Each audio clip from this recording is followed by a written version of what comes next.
Hello, and good morning. Today, I am getting ready to do the first casting, no, actually, the second casting for a TV commercial.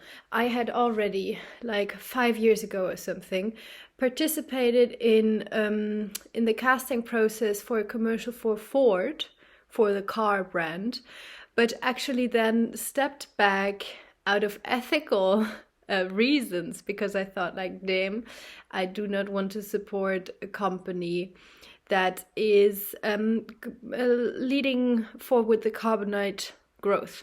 So now I actually have a different approach to this. So I developed my own ethical standpoint towards how to take decisions onto what to advertise for, how to handle and process the relationships of the marketing process, and also have my individual and own perspective onto what choices I make in my career and which I don't. So for the thing that I'm recording today, I would have first said no, but then as I kept thinking, I thought, like, okay, but it's a company that is really widespread. It's a company that has allowed for a lot of growth, and especially what my focus always lies on is the emotional quality of something. And this brand definitely has a very high emotional quality and serves for kind of some social space that the state could provide for, but sometimes just can't because it's busy doing laws. As it's good, but I think sometimes companies also take up an important part, not just of consumerism, but also they act as a space of connection. So what I did now is this makeup. I actually just started painting something and then I slipped.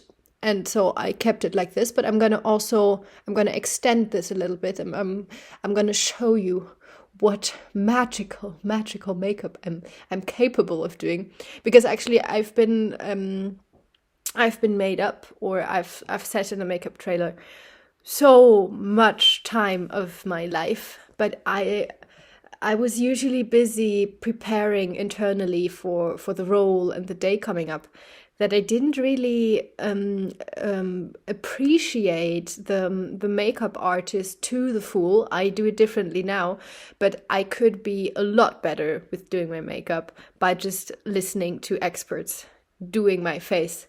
And I always wonder, like, all the things that you can do with my all the things that you can do with this. No, but just like how much my face can change based on the makeup that's put on there. And that's something that is also guiding my choice. Like I looked at, okay, who's the production company? Who do they work with? Who's the director? What vibe comes through with the way this person is working? For example, in this case, we had a video clip by the director who says what he needs, what he wants, and also a little bit how he imagines the work on set to be, which is something that is at the core. It's always about the process and to learn new things. And most of the time, this format of a commercial clip allows for a lot of creativity that can sometimes not go missing, but it's just a very different format also as an actress than if I know I have we have 40 minutes of time to tell a story and also to create a moral of the story, or if we have a clip of, I don't know, 20 seconds or 1 minute, or depending on the length of the clip. There's just a wide variety of intensity that is at play, because if in the end I only have 5 seconds to illustrate my character, I will have to invent something that is very clear and very precise, and so yeah, it's just my general choice. So let's go and move on into finishing this makeup.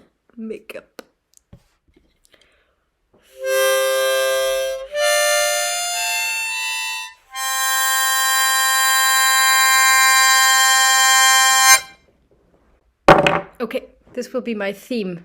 It will be in front of and after every video. You're very welcome. Okay, so now we have black. I'm gonna put some black here to fill the gaps between the one and the other. This is a story of love of two lines who feel as if there were a hole, but there isn't a hole. It is just abundant space. You see, I'm talking about relationships. Okay, and then we have some gold, because gold is always good. Some gold. And then I'm going to put just a little bit of brown underneath here and underneath here. And now what we have is a problem, because I have my fingers all colored and I actually didn't put any concealer on. So I'm going to just do that now. Tuck, tuck, tuck, tuck, tuck, tuck, tuck. And I just do it with my left hand. Tuck. Oh yeah, that's more professional. I'm gonna do it like this. Topping it in and getting more sleep in the future.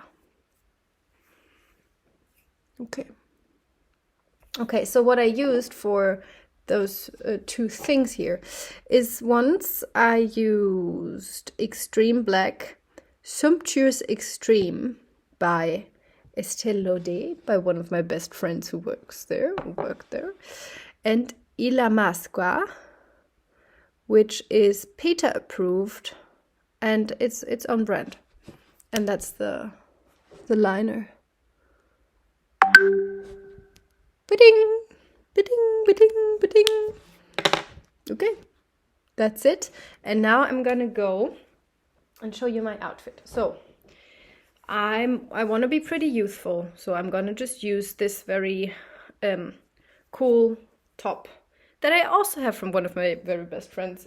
Then this fish tanky thing, and black jeans. Ta-da! I'm back. And now I'm actually trying, or not just trying, but doing grounding myself. And I do this in very different ways. One thing I do is to really just connect with my voice, even though this casting doesn't even involve any speech. It's non-verbal. Connecting with your speech or with your sounds is something that can really bring you into presence. So this is not at all about meeting any note or anything, but it's really just creating an inner image of you arriving in the room. So what I would do is to imagine first internally, kind of like a lake, and to imagine that my sound is like a drop that arrives on this lake, and then from my feet the lake flows out into the space.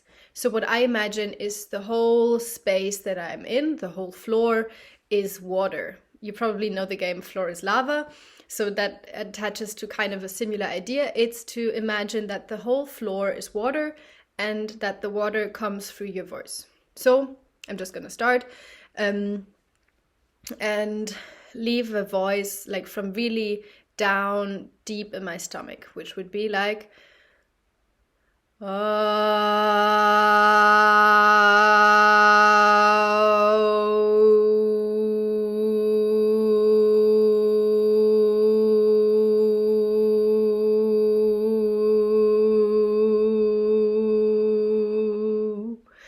So you hear there's still a lot of trembling in my voice because I haven't really taken a breath yet.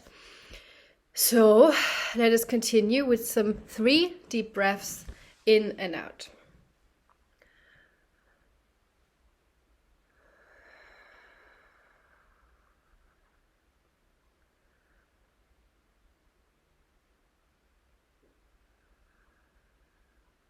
And you probably know, if you've ever taken a casting, that at the moment, like that you're doing the preparation, there will probably still be some things that are coming up. So for me, it's even though I have a really amazing camera, I do not have a chip to take the video in HD. I know that is kind of a luxury problem, but also with this question of like, what's a luxury problem, what's a real problem, it's just to always attach it to your need. You know, if your goal is to record a casting for an advertisement, the quality of the video is just something that's necessary for you to achieve that goal. So being stressed about it is not a good, you know, it's never good to be stressed about something. But just I often have that because sometimes, like, I come from researching about prison protests, and then I'm like, oh fuck, I need to record a casting, and I'd sometimes guilt trip myself into saying, oh my god, that is like such a shallow thing to be to be worrying about. But it's not actually, because quality and aesthetics is just a very important part of the job, and it is also something that renders information accessible, because you know by yourself, if you read a text and, for example, it's just messy and you don't really get a clear point, you won't read it. Otherwise, like on the other hand, if there's a clear text, you have a clear structure, you're way more likely to read it. And it's the same with a video or a picture. If you have a good quality video, your attention will be focused on the video. So I can either record a video with an iPhone 6, which is an okay quality, or, for example, also this is the Mac photo booth. There will be better quality videos. I'm just starting, and always, like, I'm trying to not take too many steps before I start recording, so that I just record and don't stop in the middle, because I think it's not good enough. So it's all good enough. Anyways, that's just something that's like a thought that's coming up at the moment. Oh, how do I record it? Will it be good enough? And so on and so forth. So what I will just do is Google afterwards if I can also connect the camera directly to my laptop, so that I have just, like an immediate shift of that. So that's no problem. Let's continue breathing. So we took the first breath. Now let's go over to the second one, and really integrate that image of a lake, and your voice being drops onto that lake, and even your breath being the breath of air, the fresh wind, onto the surface of the lake. Okay?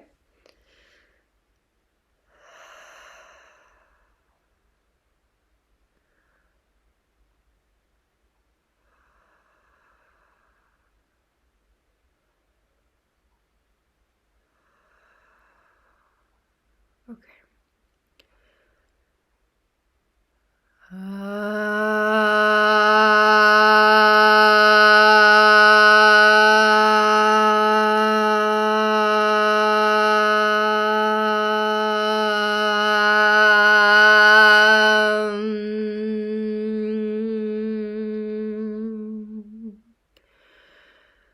Still a lot of shaking, but well.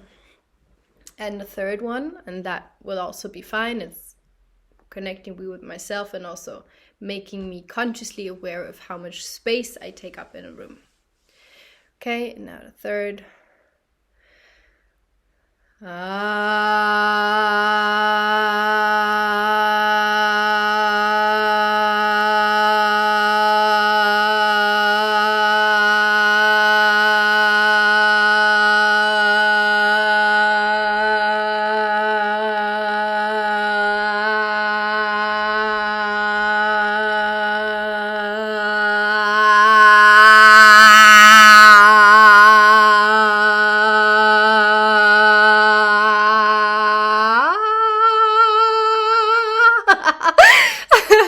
I was wondering where my cats are. They're probably thinking their cat mom's crazy. But well. Pettersson! Findus! Yeah, they're probably outside. Okay, so this is me connecting to myself, connecting also to the space I'm taking up, the awkwardness that it can have to make loud noises that are not necessarily beautiful. And the next step that I'm going to do is to go back to the casting sheet, look at precisely what's asked of me.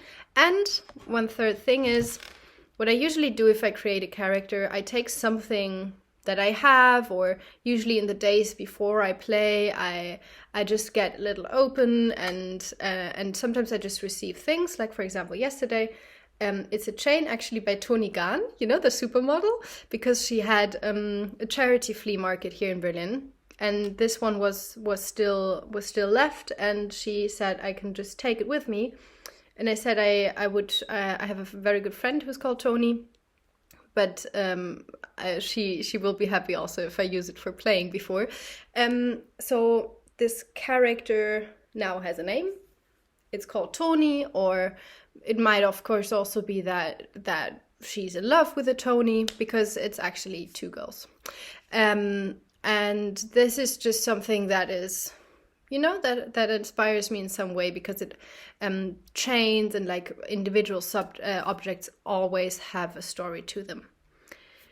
Yeah, that is me introducing you to how I take a choice of what casting I take or don't, that I focus on the emotional impact of something, of a company, of a brand, of a story, and leave further behind other questions of you know, only supporting projects that are completely sustainable to begin with, because it's always, for me, also a question of size and proportion and transformation. So I always look at the degree of transformation that something has, and that is more important to me than the current state. And the third thing is, I showed you some easy breath exercises and just a simple image how to ground yourself in your presence, and to for you to know that your voice is not just something for communication or for the beauty of speech, but it can also just be like a very simple way of marking to yourself and to your cognition that you arrived in a space. Okay? That's it. See you soon, and you'll be hearing me and my Mundharmonika now.